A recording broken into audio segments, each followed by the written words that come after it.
على سلامتكم ومرحبا بكم في فيديو جديد. ان شاء الله تكونوا بخير ونعمة وانتم تتفرجوا في الفيديو. كما قاعدين تشوفوا اليوم عملت معاكم خبيزة جاتو. ان شاء الله ايامكم الكل حلوة وورد وفل وياسمين، وايامكم الكل زينة ان شاء الله، وعامكم ان شاء الله مبروك. ايك هو حبيت اليوم نودكم بخبيزة جاتو في ساعة ما تحضر وما تتكلفش برشا، وكل المبتدئ اللي كيما انا اماتور على قوة جهدي في تحضير الجاتوات تنجح معاه، يعني من اول تجربة. قبل كل شيء نسلم عليكم الناس الكل ونقول لكم على سلامتكم ومرحبا بكم ويعطيكم الصحة على تعليقاتكم الطيبة. وحبيت زيادة نقول كل انسان دخل جديد القناة روتين بشرى مرحبا بكم وشرفتوني. ونبداو الجاتو. بسم الله. خديت 180 جرام سكر، حطيتهم في كسرونة حتى اللي يعني باش نرجعهم كراميل كما قاعدين نشوفوا للي ذابوا ما يتحرقوش، راهو لونهم غامق وكهو. تو بعد ما ذاب هيك السكر هذاك زدت عليه 98 جرام، نقولوا 100 جرام بوفريوة نية هكاك بقشورها، خلطتها مع هيك طريف ال يعني هيك الكراميل، وحطيتها على في طبق وعلى بابي كويسون يعني، وباش نخليها تبرد. هذا هو البخالين اللي انا باش نعمل بيه الجاتو متاعي، يعني الكريم فوالا. توا باش نمشيو للكريمه، لا كريم باتيسيير، هذه هي الكريم موسلين. خذيت قسمت انا، خذيت 3 مغارف كبار نشا معبيين بالكدا، 3 مغارف كبار سكر، 3 فصوص عظمة فص أصفر يعني، ونص لتر حليب. ونبداو يعني نعملو الكريمة هذه. قبل كل شيء حضر الكريمة متاعك باش كي تبدأ تحضر يعني في الجينواز متاعك وتحضر كل شيء تبدأ ديجا بالك مرتاح من الكريمة. صبيت شوية من نص إيترا، خليت منها شوية هذيك باش نكمل نوريكم كيش ايش باش نعمل بيه. حطيت الحليب يسخن بالكدا على الغاز، يلزمو يسخن بالكدا فوالا. تو حطيت هيك السكر 3 مغارف هيك 3 مغارف السكر يبداو معبيين بالكدا، و3 فصوص عظم اصفر كيما قاعدين تشوفوا، ونخلطهم بالكدا فوالا. نحاول نحل هيك السكر نحلو بالكدا كيما قاعدين نشوفوا ريتوا. توا باش نزيد هيك 3 مغارف نشا ونحلهم بالكدا زاده وما خليهمش يتكعبروا فوالا. وتوا باش نبدا نزيد الحليب بشويه بشويه، هذا اللي باش نحل بيه النشا والعظام والسكر ريتوا فوالا. نبدا نحرك ونحاول نحل هيك الخليط هكايا بالكدا باش يجيني ارطب ومتجانس فوالا. سهله يعني العمليه.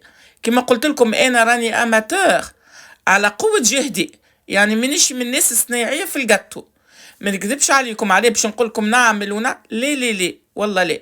كيف الناس كل يعني نرى فما عباد يعملوا بالكدا ما شاء الله عليهم، انا اماتور يعني، ومادام نجحت معايا راهي باش تنجح معاكم 1000%. فوالا. توا حطيت هيك بعد ما غليك الحليب وتخلط هيك العظام والسكر والنشا بالكدا، حطيتهم على هيك الحليب اللي يغلي، وفي صح حركت باش تولي باش ومن بعد نكمل نطيبها وحاشي بيها باش تكون عاقده الكريمه ريتو. بعد ما طابت توا باش نقلها في صحن يعني هكا غارق شويه ونغطيها بالكدا، يعني نخلي البابي سي با مش بابي كويسون، فيلم اليمونتير يبدا بالكونتاكت مع هيك لا كريم باش ما تعمليش هيك الكوش وتبدا لي طريه. باش نحط هيك البابي فيلم اليمونتير نلصقو بالكدا على هيك الكريمه ريتوا، ونحطها تبرد. هذه نحضرها يعني قبل بوقت، باش كي مادام حضرت الجينواز متاعي وحضرت كل شيء، والزبدة حطيتها البرة بحرارة الغرفة، راي بحرارة المطبخ يعني. توا بعد ما نغطيها ونخليها ترتاح وتبرد. لا حطيتها لا في الفريجيدير لا شيء، خليتها في بلايصة باردة وكهو، وفي ساعة ما تبرد راو، يعني الدنيا باردة في ساعة ما تبرد. توا باش نعملوا وصفة الدكواز، بين الدكواز والجينواز انا عملتها. خذيت لا اله الا الله سيدنا محمد رسول الله 100 غرام سكر، 80 غرام فارينة، و80 غرام بوفريوة مرحية، 7 عظمات كاملين، شوية ملح وعصير قارص. وحطيت هيك 7 عظمات ونبدا ندور فيهم بشوية. من الاول خذاو لي 5 دقايق باش تبدل لونهم. حطيت معاهم طريف الملح وبديت ندور. سهلة راهي الخبيزة هذه، وفوق الكل تعرف روحك شنو قاعدة تاكل يعني، وشنو توكل وليداتك اللي نتفرجوا فيه في التلفز والغشة. خلي نعمل حاجة مش حتى مهنيش بروفيسيونيل، مي على الأقل نعرف وليداتي شنو قاعدين ياكلوا وشنو أنا بيدي قاعدة ناكل. بعد الغشة اللطف شيء أسف اللي ترى فيه في التلفز وترى فيه على الانترنت. صدقوني نقول بلاش بيها خبز الجاتو، ناكل طريف خبز وزبده ومعجون، وما ناكلش خبزه جاتو في الحاله هذه. توا السكر هيك 100 غرام كيما قاعدين نشوفوا نزيدها على 3 مرات. واليوم زدتهم 2 باكوات فاني، سكر فانيليا، فوالا باش نكه بيهم هيك نقولوا احنا جينواز. فوالا انا خاطر حطيت فيها الفاكهه بين الدكواز والجينواز يعني عملتها. فوالا ريتوا للي تدوب ولا 3 مرات الحجم متاعو هيك العظام، وعمل لي هيك الباك متاع الوازو منقار العصفور. توا انا ريتوا توا انا باش نزيد الفارينه ونزيد هيك البوفري والمرحيه. حطيتها في هكاك غربلتها باش تبدالك هوائيه الخبز هكا الجينواز، ما تبدالكش مكبده، تبدالك خير كي تغربل تجيك خير الجينواز. هيك هاو توا نبدا مغيرفه 2 الكل في الكل. حطيت نقولوا احنا 4 مغارف بوفريوه مرحيه باش تجيك هكا لذيذه والكل فاكهه يعني. وتكل في الكل تكلفت لي 200 غرام بوفريوه يعني. فوالا ونبدا نحرك من الفوق واللوطه ونخلط هكا بشويه بشويه ونستحفظ عليك العجينه باش ما تجينيش باش ما تطيحش، تقعد محافظه على هيك النفخه متاعها كي تبدي لك هوائيه يعني. فوالا ريتوا يعني عطيتها وقتها ووسعت بالي عليها. وبالرغم راني والله مريضه ما نكذبش عليكم، ظهري يوجع فيا، ما قلت كمان نعمل خبيزه لوليداتي هكا وعيد ميلاد بنتي وولدي، قلت نودهم بحويجه هكا من وديداتي. فوالا وقد ما توا لهنيك يزيد لكش حاجه هالشهر يزيدوا لك جيلاتين، يزيدوا لك، ولا العبد يخاف وماذا بيه يعمل حويجاته بيده. فوالا ريتوا اتخلطت بالكدا من غير ما نطيح لها القوام نتاعها، قعدت القوام متماسك وكيما حبيت عليه. تو حطيته انا قسمته على 2 طبق معبي بالكدا. فوالا وطبق اللي خليت فيها جوست نتاع يعني دويره برك يعني نتاع طاق برك يعني. فوالا ونحل هكا بالطريقه هذه وتجيني لا هي عاليه ولا هي واطيه، ما تكونش الدكواز ما تكونش عاليه يعني، مش جينواز عاليه هكا، لا تكون كل بسكوي فادير. فوالا ريتوا وبعد نضربها هكا شوية خبزة الجاتو، هكا نحركها باش الكل تجي كيف بعضها.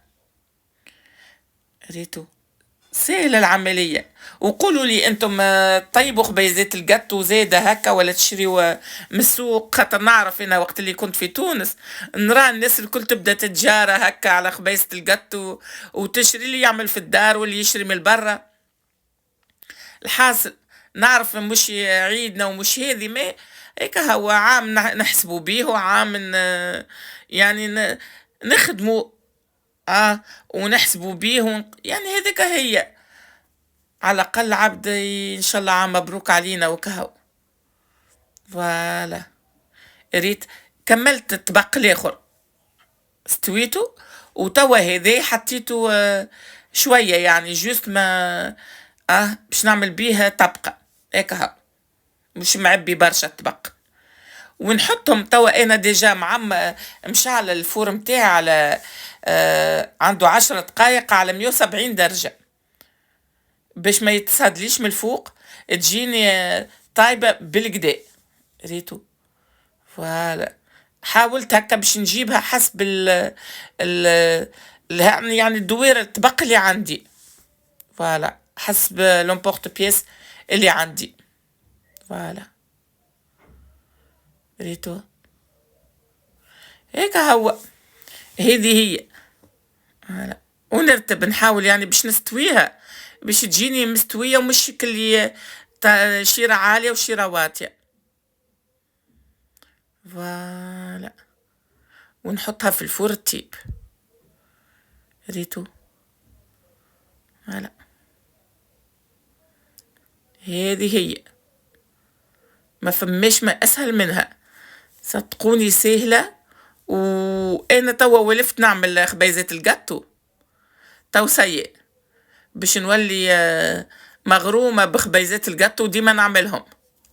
توا بعد ما بردت هيك الكريمة، توا باش نحط نعمل لاكريم موسلين يعني. فوالا اول حاجة عملتها هيك خذيت نوري فيكم، خذيت 250 جرام زبدة حطيتها على حرارة الغرفة، وتوا هيك الكريمة ندور فيها بالكدا بالكدا للي هكا تتخدم وتولي كريمة متماسكة يعني هكا والكل اوموجين يعني. ريتو فيها دي زيتاب بالحق يعني، كلي تعمل الكريمة وتعمل البخالين وتعمل هذي وتعمل هذي، اما ديما تقعد انت بالحاجة يعني اللي انت عملتها بوديداتك ساعة. اول حاجة تتكلف ارخص، وثاني حاجة تعرف روحك شنو اكليت انت وشنو اكلت وليداتك. فوالا زدت هيك الزبدة، حسيتها انا الزبدة مش باللي بيتها بحرارة الغرفة، مي حسيتها مازلت يابسة شوية، حطيتها 30 سكوند في الميكرووند وخليتهم يدوروا.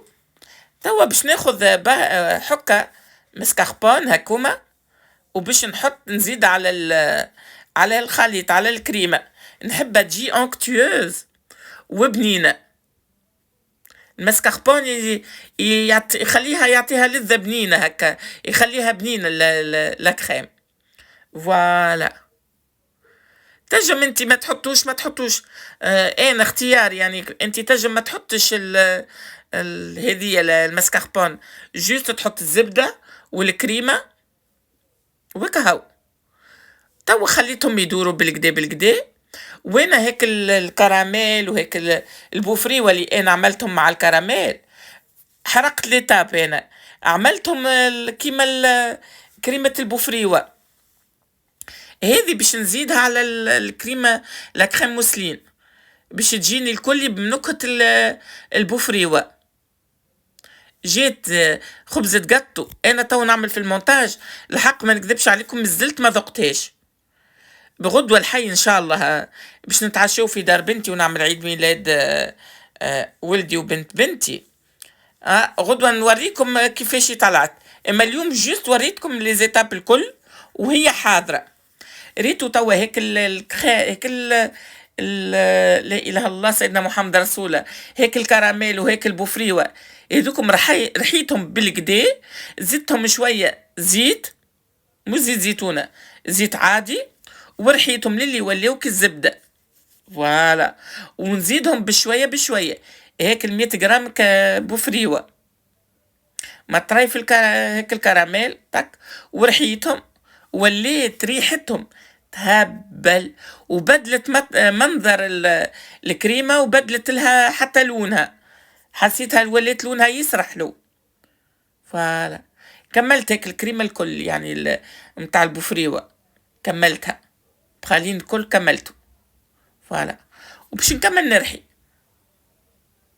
فوالا، عشية وانا هكا عاملة كيف على الخبز الجاتو وشيخة وكل يعني حاجة تعمل فيها بوديداتك، سانا غيان افواغ مع حاجة مشرية من السوق.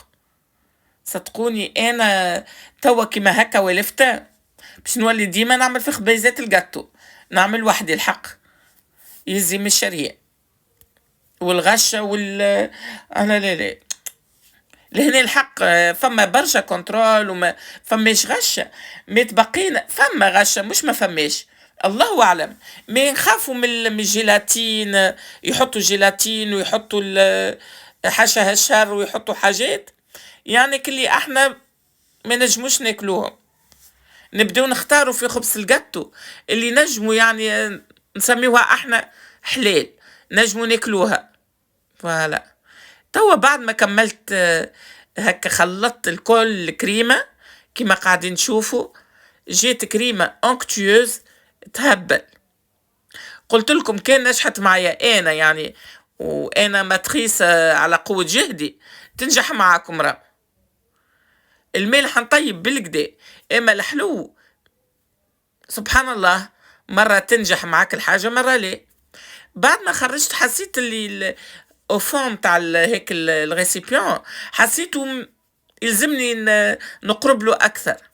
هيك خذيت الفويه هذايا وبديت ندور فيه للي تاكدت اللي هيك الكريمه الكلي اتخلطت، وليت اونكتيوس كيما قاعدين نشوفوا، وبوصلت القوام اللي انا حاجتي به. ريتوا توا زدتها شويه بفريوه باش نحب هكا مشخشخه، قلت نعملتها على كيفي خليني نكمل للاخر يعني نعملها كيما نحب انا كيما اشتهيتها. ريتو حطيت هيك الطريف البوفريوه ونطلع، فريمون سهله، وتشم ريحه البوفريوه وتشم ريحه الحاجات تخليك الشيخه. ريتو عملت لك البيك دوازو يعني كالمنقار العصفور. صيت اكدت لي الكريمه متاعي نجحت 100%. خذيت هيك لومبورت بياس، خذيت طريف من الكريمه اللي انا محضرتها، وهذه هي جينواز ولا داكواز كيما شوفوا كجيت هشوشه وبنينه وسهله وفي سما تحضر. خذيت شويه حليب باش هكا نسقي بيه كطريفه حليب خبزة الجاتو هذاك الجينواز باش تجيني طريه هكا ومشخشخه. فوالا، انت ما تحبش الحليب حط حتى شويه جو، حط شويه سيرو اللي عندك يعني. فوالا، وتو باش ناخذ كل طريف الكريمه ونبدا نحط بشويه ذرحت باش نعمل نحط هيك البوشادوي. صدقوني ذرحت تو نغزر روحي، قلت شبيني ما حطيتش البوشادوي هكا قاعده نعمل ميسالش هيك هاو عندي البوشادوي وريتوني في الفيديو الاخر، ما المره هذه ذرحت حبيت هكاك صورت كيما اللي عملته كيما اللي يعني على طبيعتي، عباره مانيش قاعده باش تتفرجوا ولا باش تراوني كيش عملتها على طبيعتي كعباره يعني وحدي يعني للروحي. فوالا، بعد ما حطيت هيك الكريمه وشخشختها بك الكريمه، خذيت شويه هيك السباتول. فوالا، نستويها بالكدا باش تجيني الكل مستويه ومريقله. فوالا، وباش نشخشخها بشويه البوفريوه، ما حبيتش نرحيها برشا البوفريوه، حبيت هكا فيها باش كي تقدم تحس طرف البوفريوة تحت زرستك.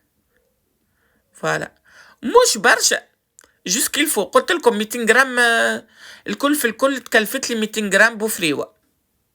نقولوا احنا راس عام وعيد ميلاد، الحق العبد يهون، ميسالش المرة هذه. هيك هاو خذيت طريفة حليب واللي فضل لي يعني الطبقة الوسطانية عملتها من الحراف باش اغزروا الطبقة الوسطانية تعملوها مرتوبة مستوية قد، والطبقة الفوقانية تعملوها مستوية قد. اما اللي في الوسط ميسالش كي تبدا حاجة هكا احنا نقولوا مقسومة ولا ملفقة، ميسالش ما تظهرش. توا كملت هيك طريف الكريمة وحطيت فوق منها هيك هيك طريف البوفريوة، ونكمل هيك الطبقة الاخرانية متاع